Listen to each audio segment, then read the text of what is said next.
Hey guys, what's happening? Yeah, it's just JJ's World. Nothing major. Watching a little. What's that on the tube? Is that an Oct.22? Yeah. Watching YouTube. Wanted to make a video. I did some cool stuff, man. So on Sunday, I went to a concert. Really good one. Hadn't been to a metal show in a while, and you got to show the flyer. Okay, first I got to tell a quick story.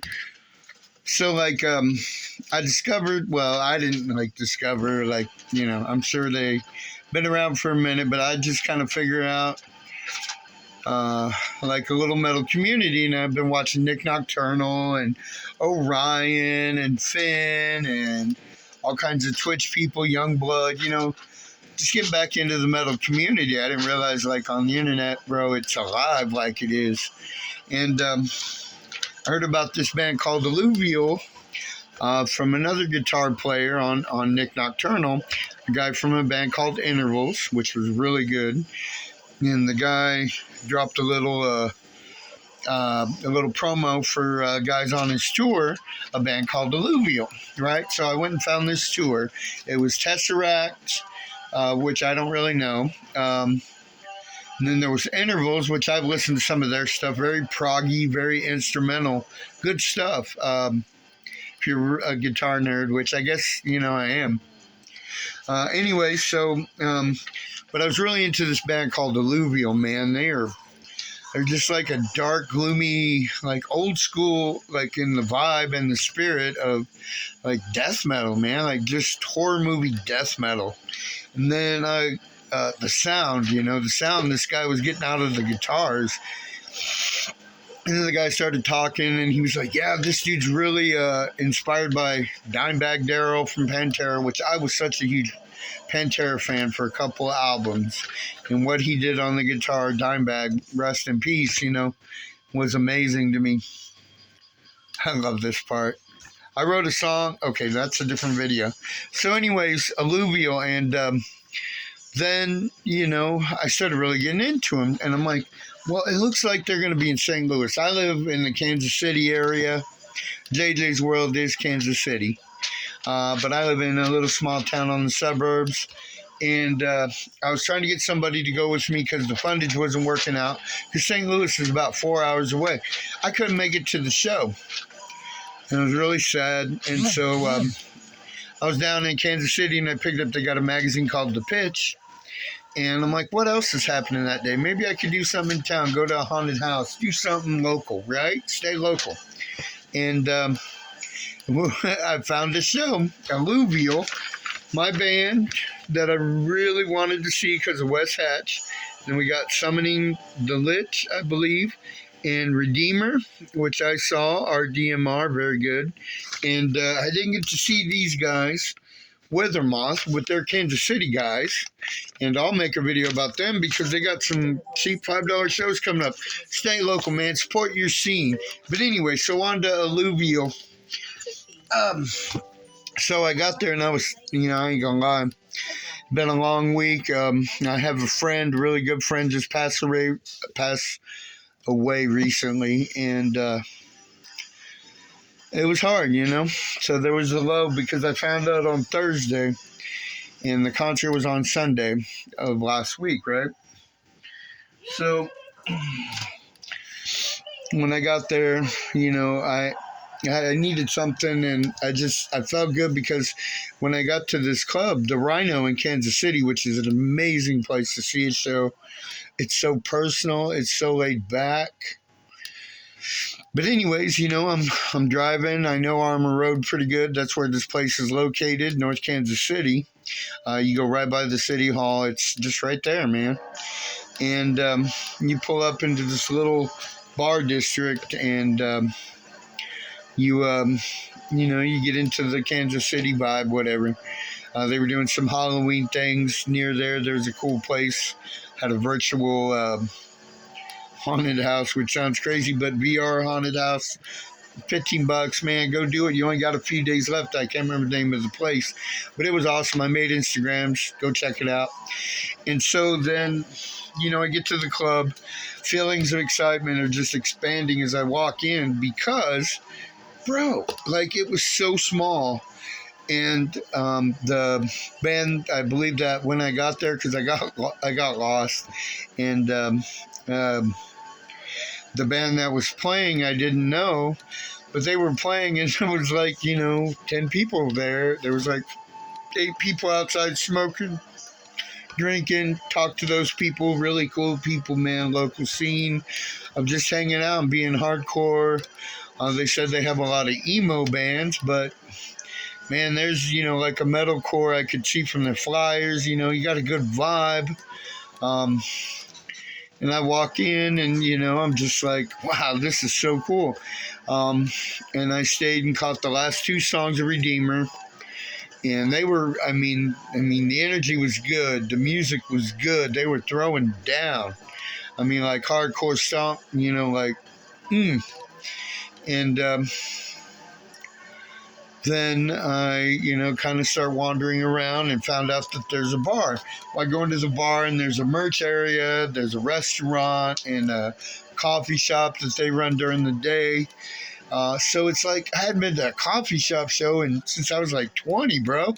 And I'm 48, right? I'm 48. Okay. So anyways, and we go, and I look over, and there's the guy I want to see, Wes Hatch. And I got really nervous. I didn't want to sound like a teenage fangirl. But I'm like, dude, this guy's guitar playing is just so... It's weird. It's unique. It's almost jazzy and progressive music inside a death metal riff. And then they got this guy, Kev, I believe his name's Kev Mahler, and he was a singer in Suffocation, right? And he's been touring around with them, I guess, for a couple, albums. Let's say that, because I don't know the time period. But I do know they made an album called Sarcoma, which I'd only got into a few songs. But it's because they've been dropping new songs for this new EP that's going to be badass. So I'm going to go ahead and show you. I'll kind of skip ahead because, like, I couldn't believe how nice these guys were. I couldn't believe it, like so real, so laid back, and it was like the perfect show for it. And I'm spilling my guts, because I'm just so excited to be there. And Kev, like, was chill, and he was talking to me. And I wanted to buy some, and I didn't have a lot of money, but they didn't have a shirt in my size. So I'm like, okay, what can I do? The beanies were way cool.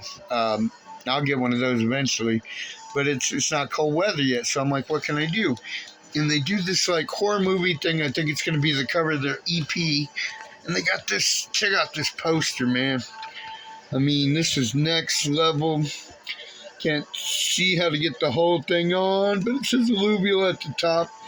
And the album is called Death is But a Door. I'm pretty sure it's backwards. But this song right here changed my life. And this one made my soul cry in anger. Because the screaming, like, I don't know if it's a harmonic, but whatever. It's like, I don't know, it sounds like, I don't know, a horror movie scream. It's amazing. Like, bro, it makes me go all over the place like I am right now. Because it is legit. But anyway, so they go, as I was talking to Kev and, bearing my soul, and he's being cool. And yeah, but he was being a real human being to me, Like, it'd been a while. Been a while since I knew the love of the metal community. We're just people out here. And I really love the story with all of them. Wes, I didn't know he was in the military, but he talked to me, and he did a bunch of selfies with me. Well, I mean, I don't know about a bunch, but I got enough to share around on all my social media. Got me a few extra followers. Man, it just made me feel good. But Wes Hatch, and I got all their, well, I think I'm missing one. They held it for me till the end of the show, so everybody would sign. But I got a date on here, too. We're going to get this puppy framed, and this goes in the memorabilia collection that is JJ's world. I haven't even got into that yet. But definitely love my autographs, and I love my music, and I love my sports. And yeah, just got to say, Wes Hatch, Kev Muller, all the guys, so nice. Everybody at the club, so nice. Strangest thing, being a guy of a certain age, I'd never been to a show where people moshed. And granted, I've been to shows less people than that, but there was probably about 30 people, 40 people. It was real personal. And like I really felt like Kev, like because I told him I've had a heart attack, man. I've got all kinds of reasons to give up. But like Wes and like the rest of them, they've moved on from different things and different parts of their lives, you know, like stages, and they're in this amazing band. And so they've got me inspired to start playing again, just get myself out there and meet people, man. I've done things, and you know, I just want to have fun. I want to be happy, and music makes me happy. And like that whole energy is exactly what that concert was to me. So I have to throw a couple shouts out, a couple shout outs. I got some stuff I want to show, because I have to shout out somebody, the Leash, a pretty popular band. I bought their CD, which I haven't opened because I wanted to share in pristine form. Guy gave me a free sticker, and I got to talk to the lead singer. He describes themselves as a horrorcore band, but I get a real strong like fantasy horrorcore, because they got this like magic card they gave to me, which was so cool. At the end of the show, I mean, everybody was just kicking back, talking. And like when I said, I talked to Wes and the guys from Alluvial, it wasn't one conversation. I mean, it was like I got there at about 8 o'clock, and it was between 8 o'clock and 11 o'clock. And then we saw them get lost on Armour Road and go the wrong direction, turn around. Me and another guy that were hanging out were like, woo! And they waved and honked. I mean, dude. So, you guys, if you're anything into metal or the death metal, the hardcore, deathcore, go see Alluvial. Summoning the Leash. Support your local scene. I will be seeing you guys in Kansas City. And if I ever get good enough to play guitar and we're in a band and like we want to hang out, we could do that. Like, oh, it makes my heart feel good, because things get crazy sometimes, but live the life you want, have fun. And like Nick says, man, fun metal things. All right, guys, have a good day.